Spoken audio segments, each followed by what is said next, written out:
కాలం వేగంగా మారిపోతుంది, టెక్నాలజీ అంతే వేగంగా మారిపోతుంది. ఒకప్పుడు వేలిముద్ర గాళ్ళు అనేవాళ్ళం, ఇప్పుడు అదే వేలిముద్రను మనము వేస్తున్నాం.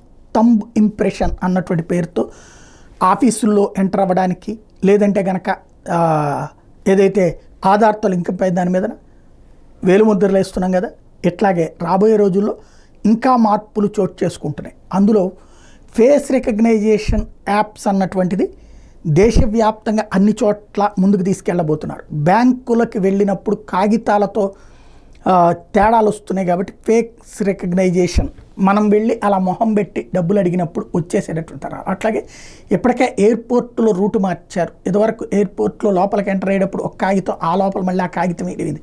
ఇప్పుడు ఫేస్ని ఫోటో తీస్తున్నారు. అక్కడ ఫేసు అంటే ఆ కెమెరా ముందు ఉంటాం, రెండో చోటుకి వెళ్ళినప్పుడు ఆటోమేటిక్గా అన్నట్టుంది. ఇది క్రమంగా ముందు ఎయిర్పోర్టుల్లో అమలు చేయడానికి కేంద్ర ప్రభుత్వం సిద్ధమైంది. రాబోయేటటువంటి రోజుల్లో అన్ని ఇప్పటికే మన వీటికి కూడా అటెండెన్స్కి కూడా ఫేస్ రికగ్నైజేషన్ యాప్స్ పెట్టుకొచ్చారు కదా పారిశుద్ధ్య కార్మికులకి. అది భవిష్యత్తులో ఇంకా చాలా మార్పులు వస్తాయి.